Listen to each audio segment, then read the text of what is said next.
नमस्कार दोस्तों, मैं श्रीपाल स्वागत करता हूं आपका आपके अपने YouTube channel Balaji education Bareilly में। आज हम आपको पढ़ाते हैं हिंदी भाषा का विकास एवं उसके मुख्य तथ्य। ये हिंदी का सबसे पहला टॉपिक है, यहीं से शुरुआत होती है। तो आइए आओ शुरुआत करते हैं हम। हिंदी शब्द की उत्पत्ति। हिंदी शब्द की उत्पत्ति होती है पश्चिम में बहने वाली जो सिंधु नदी होती है, ईरानी उस सिंधु नदी को हिंदू कहते हैं, यानी कि सा को हा बोलते हैं। वो सा को हा बोलते हैं, जिससे वह सिंधु नदी को हिंदू नदी कहने लगते हैं, या मान लो हिंदी भी कहने लगते हैं। धीरे धीरे उसका नाम हिंदी हो जाता है। मध्यकालीन अरबी और फारसी साहित्य में जबान या हिंदी कहा गया है इसको। जब अमीर खुसरो 1235 से लेकर 1253 ईस्वी ने सबसे पहले हिंदी या हिंदवी शब्द का प्रयोग किया। इन्होंने सबसे पहले हिंदी या हिंदी शब्द का प्रयोग किया और यह शुरुआत होती है मध्य प्रदेश के क्षेत्र से। इन्होंने अमीर खुसरो ने जो गयासुद्दीन तुगलक थे, उनके जो बेटे थे, उनके बेटे मोहम्मद बिन तुगलक को हिंदी की क्या दी, शिक्षा दी उन्होंने। और एक खलिकावारी नामक हिंदी कोश की रचना भी की, जिसमें हिंदी भी शब्द को 30 बार और हिंदी शब्द को 5 बार लिया गया। ये जो पुस्तक थी, ये नामक जो शब्दकोश था, इसमें जो है हिंदी भी को 30 और हिंदी को 5 बार प्रयोग में लाया गया। प्राचीनतम प्रयोग में जो सफरुद्दीन के इनका भी एक वो था, रचना थी, उसमें थी जफरनामा। ये 1424 ईस्वी में आती है और इसमें मिलता है क्या, हिंदी के बारे में दिया जाता है प्राचीनतम। इसमें सबसे पहले प्रयोग किया जाता है हिंदी के प्रयोग को। हिंदी भाषा का प्रादुर्भाव। प्राचीन भारतीय आर्य भाषा का जो काल था वो 1500 ईसा पूर्व से लेके 500 ईसा पूर्व तक था। लेकिन भाषा संस्कृत बोलचाल की भाषा में थी। संस्कृत बोलचाल भाषा में तो थी, समय बदलता चला गया और ये पाली जो बौद्ध साहित्य के लिए, यानी कि 500 ईसा पूर्व में बौद्ध साहित्य के रूप में आ जाती है। गौतम बुद्ध का भी जन्म जब हो जाता है, उसके बाद ये बौद्ध साहित्य के रूप में भी आ जाती है हिंदी। हिंदी भाषा का विकास कैसे होता है? सबसे बड़ी बात है कि हिंदी भाषा का विकास कैसे होता है। तो संस्कृत सबसे पहले होती है। संस्कृत के बाद आती है पाली के बाद प्राकृत के बाद अपभ्रंश के बाद अभट्ट और फिर आ जाती है हिंदी। इसीलिए पुरानी जो भाषाएं रही, उनमें हिंदी का कहीं ना कहीं जिक्र नहीं रहा, क्योंकि हिंदी की कोई बात ही नहीं थी। समय बदलता चला गया, फिर हिंदी की शुरुआत होती है। संस्कृत जो थी वैदिक संस्कृत थी, लौकिक संस्कृत थी। पाली अभी हमने बताया था कि 500 ईसा पूर्व।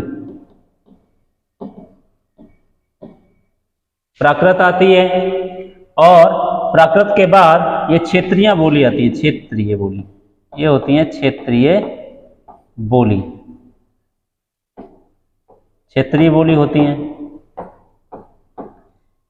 सौरसैनी, पैसाची, ब्राचंड, महाराष्ट्री, मागधी, अर्धमागधी। फिर अपभ्रंश आता है, फिर अभट्ट आता है, फिर हिंदी आती है। जब आती हैं तो ये हम जो देखते हैं कि हम इसको याद करने में बहुत ही समस्या का सामना करते हैं। कौन सी किसकी है, क्या है, कहाँ से आई, कौन सी क्या हुई, किसके बाद कौन सी आई, ये क्रम भी याद नहीं रख पाते हैं। तो मैं आपको एक तरीका बताता हूँ इसको याद करने का। संस्कृत को आप याद करेंगे तो लिख लेंगे सब लोग। संस्कृत, वैदिक और लौकिक। पाली आता है, प्राकृत आता है, फिर सौरसैनी, पैसाची, ब्राचंड, महाराष्ट्री, मागधी, अर्धमागधी, अपभ्रंश, अवहट्ट और हिंदी। लेकिन जो अपभ्रंश आता है ये 500 ईस्वी से 1000 ईस्वी तक का जो समय होता है वो अपभ्रंश में होता है। आगे हम पढ़ेंगे, लेकिन इसको याद करने का एक और तरीका है जो हम आपको बताते हैं। वो तरीका ये है, इसके लिए तो आप लिखेंगे कि ये पहले वैदिक था या लौकिक था, तो आप लिख लेंगे सब लोग। सब लोग आपको याद रहेगा, संस्कृत, वैदिक, फिर लौकिक। ऐसे ही पाली है, प्राकृत है, इसके बाद सौरसैनी, पैसाची, ब्राचंड, महाराष्ट्री, मागधी, अर्धमागधी ये आएगी। कैसे याद रखेंगे इसको? तो मैंने एक तरीका बताया था, आप लिखेंगे सांप,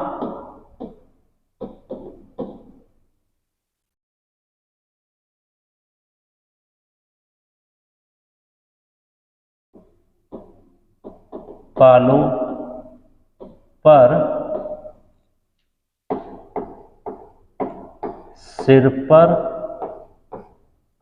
बार, मत मारो अंधो।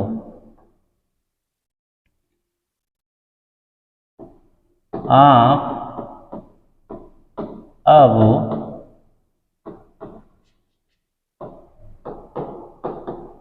हिंदू नहीं हो। सांप पालो पर सिर पर बार, मत मारो अंधो, आप अब हिंदू नहीं हो। ये तरीका था इसको याद करने का। आगे चलते हैं हम। अपभ्रंश, ये 500 ईसा पूर्व से ईस्वी से 1000 ईस्वी तक रहता है। अब पुरानी हिंदी के मध्य का जो काल था उसको संक्रांति काल कहा गया। यानी कि जो इसके बीच का जो काल था, इसके जो बीच का जो काल था इसको कहा गया था संक्रांति काल। चंद्र शर्मा गुलेरी ने, जो राजा मुंज थे, उनको पुरानी हिंदी का प्रथम कवि माना था। प्रथम कवि माना था राजा मुंज को पुरानी हिंदी का, चंद्र शर्मा गुलेरी ने। रामचंद्र शुक्ल ने कहा कि ये प्राकृति की भाषा है, इन्होंने इसको प्राकृताभास माना। रामचंद्र शुक्ल ने, चंद्र शर्मा गुलेरी ने इसको पुरानी हिंदी कहा और रामचंद्र शुक्ल ने इसको प्राकृताभास कहा। आगे उत्तरकालीन अवस्था, मध्यकालीन, उत्तरकालीन अवस्था, आगे की अवस्था।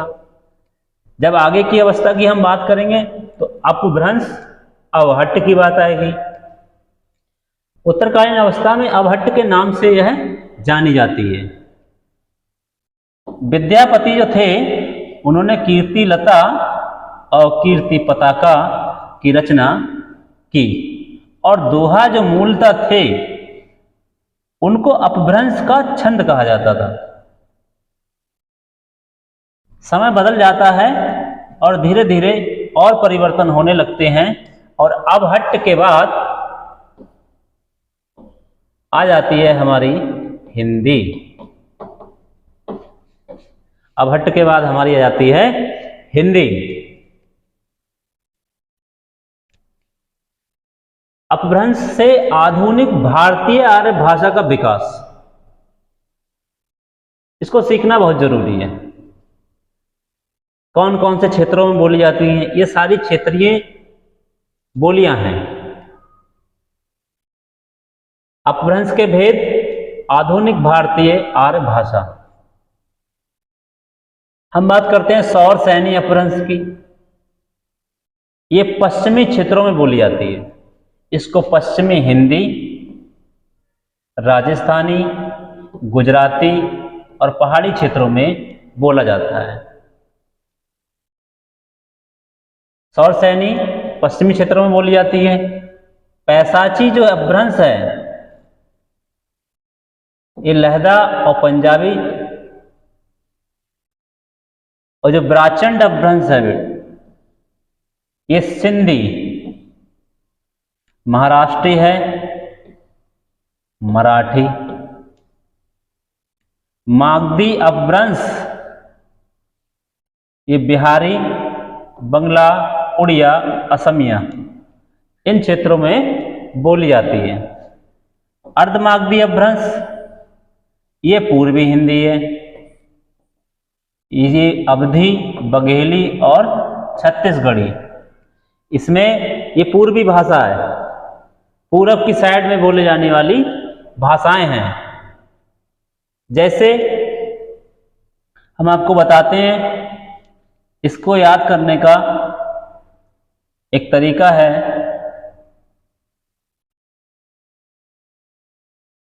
वो है, तरीका ये है कि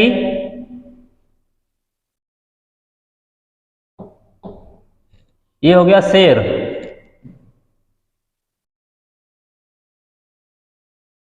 शेर पहाड़ी पर गुजरता है।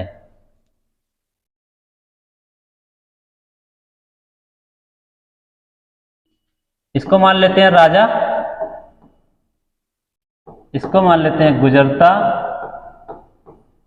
ये पहाड़ी है, और इसको मान लेते हैं पर, तो इसको मान लेते हैं शेर। तो लाइन हमारी बन जाती है, शेर राजा पहाड़ी पर गुजरता है।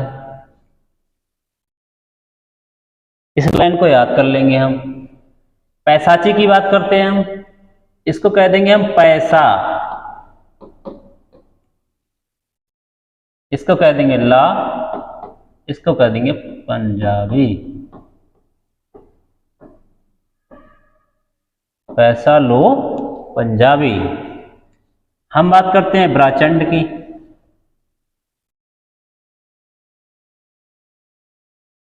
तो हम लिख देते हैं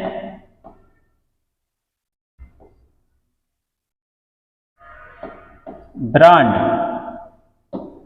सिंधी,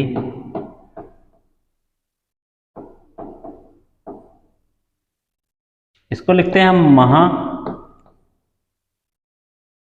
महान मराठी, इसको हम लिखते हैं मांग, इसको हम लिखते हैं बहरा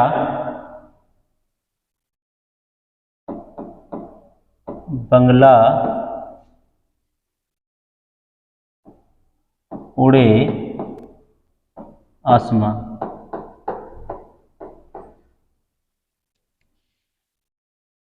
अर्धमागधी की हम बात करते हैं, आधी, पूरी। अब बघेल छाता, आधी पूरी, अब बघेल छाता। इस तरह से हम इसको याद रख सकते हैं। ये तरीका था इसको याद करने का। क्योंकि इसमें बहुत कन्फ्यूजन होता है कि पश्चिमी हिंदी, राजस्थानी हिंदी, गुजराती, पहाड़ी किस में आएंगी, किसकी थी किसकी नहीं थी। उसने क्वेश्चन पूछ लिया, समस्याएं आती हैं, तो ये समस्याएं नहीं आनी चाहिए। तो इस तरह से हम इसको याद कर लेते हैं। एक बार हम आपको पुनः बताते हैं।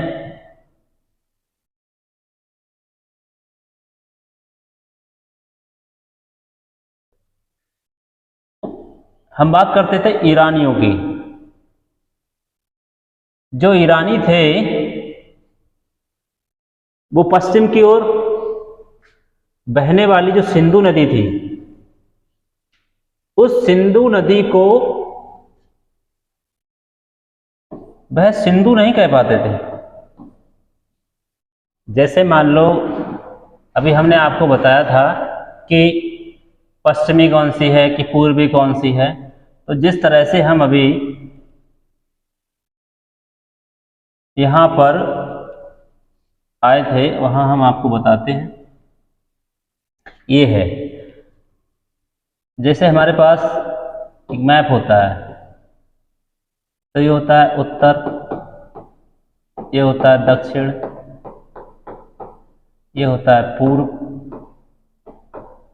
और ये होता है पश्चिम।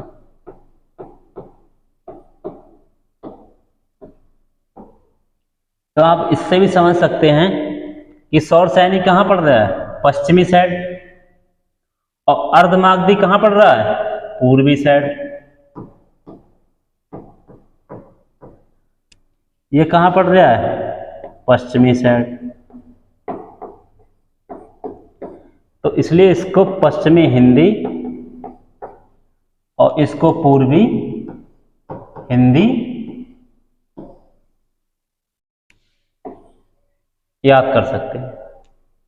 इन क्षेत्रों में पश्चिमी हिंदी बोली जाएगी और उधर के क्षेत्रों में पूर्वी हिंदी बोली जाएगी। ये थी हमारी आज की क्लास।